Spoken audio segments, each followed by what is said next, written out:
6 മണിയോടുകൂടി തന്നെ ഈശ്വർ മാൽപ്പയെ മുങ്ങി പരിശോധന നടത്താൻ തയ്യാറായി ഇവിടെ എത്തിയിരുന്നു. എന്നാൽ ഈ 2.5 മണിക്കൂർ നേരം ഇവർക്ക് പോലീസ് അനുമതി നൽകാത്തൊരു സാഹചര്യമുണ്ട്. എന്താണ് പോലീസ് അനുമതി നൽകിയത്? നേരത്തെ ഞങ്ങൾ ഇവിടെ വന്ന് 6 മണിക്ക് വന്ന് 6 മണി നിർത്തിച്ച് വേണ്ട ഇറങ്ങണ്ടെന്ന്, പിന്നെ അവരുടെ പെർമിഷൻ 2.5 മണി അയച്ച് ഇപ്പോൾ ഇറങ്ങാൻ പോകും. ഇപ്പോഴാണ് അനുമതി ലഭിച്ചത്. ഇന്നലെ ചൊല്ലിട്ടുണ്ട് അവർ, നിങ്ങൾ 6 മണിക്ക് പോയിട്ട് നാളെ കാലേ തുടങ്ങുന്നു. நம்ம டிசிக்காரை சொல்லி, எம்எல்ஏ சார் சொல்லி, പിന്നെ എസ്പിക്കാർ சொல்லി, ഇപ്പോൾ ഇവിടെ വന്ന് പോലീസുകാരെ തടയാക്കി വേണ്ട പോകേണ്ട പെർമിഷൻ ഉണ്ടെങ്കിൽ മാത്രം പിന്നെ പോകണം. ഇന്നലെ ഞങ്ങൾക്ക് ഐബിലെ റൂമുണ്ട്, ആ റൂം കൊടുത്ത് അവരല്ലേ, കാരണം സർക്കാരെ കൊടുത്ത പിന്നെ നമുക്ക് പെർമിഷൻ പിന്നെ ഇന്ന് കാലിലെ വന്ന് തുടങ്ങുന്ന സമയത്തിൽ ഈ ഷൂട്ടിട്ടുണ്ട് 2 മണി മേലെ നിൽക്കാനാവില്ല, വെള്ളത്തിൽ എത്ര മണി നിൽക്കാം.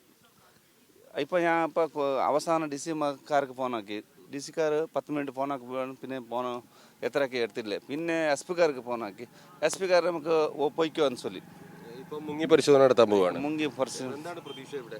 ഇവിടെ വണ്ടിയുടെ സൈഡ് നമ്മൾ കയറുണ്ടല്ലോ, കയർ സൈഡ് ഇപ്പോൾ അവർ നമ്മളെ ഡജിന്ന് എടുത്തു തരാം. ആ ഭാഗത്തിൽ പോയിട്ട് ഞങ്ങളിപ്പോൾ വണ്ടി എവിടെ ഉണ്ടോ ആ സ്ഥലത്തിൽ, പിന്നെ അർജുൻ്റെ, പിന്നെ ഇവിടെയുള്ള ജഗന്നാഥ്, പിന്നെ ലൊക്കേഷൻ ദേഹ എവിടെയാണെങ്കിലും ഉണ്ട്. അവരുടെ സിലിട്ടൻ ഇപ്പോൾ 60 ദിവസമായില്ലേ, 60 ദിവസമായി പിന്നെ അവരുടെ ദേഹത്തെ ഒരു മാംസഖണ്ഡങ്ങൾ എല്ലാം പോയിട്ടിരിക്കും. അതൊന്നും ഞങ്ങൾ തിരക്കൽ കാണാൻ പോയി പാടില്ല. നമ്മൾ ആദ്യഘട്ടം തൊട്ട് ഈ തെരച്ചിലിന്റെ ഭാഗമായിരുന്നു. പിന്നെ എന്തിനാണ് നിങ്ങളെ പോലുള്ള ആളുകളെ, ഈ പുഴയൊക്കെ കൃത്യമായിട്ട് അറിയുന്ന ആളുകളെ തടയുന്നത്? അത് ഞാൻ എങ്ങനെ പറയാന്, അത് ഞാൻ പറയാനാവില്ല. ഈ വേലയ്ക്ക് എല്ലാവരും സഹായിക്കുന്നു, ഒരു സപ്പോർട്ട് ചെയ്യുന്നു, സപ്പോർട്ടാക്കിയാൽ മാത്രമേ നല്ലത്. ആ പിന്തുണ കിട്ടുന്നില്ല അല്ലേ? ഇല്ല, ഇപ്പോൾ ഞാൻ വന്നിട്ടുണ്ട്. ഇപ്പോൾ എസ്പിക്കാർ ചൊല്ലി പോയിക്കാന്ന്, ഞങ്ങൾ കീഴേ ഇറങ്ങിയെടുത്ത് തിരക്കുന്നു പണ്ണു.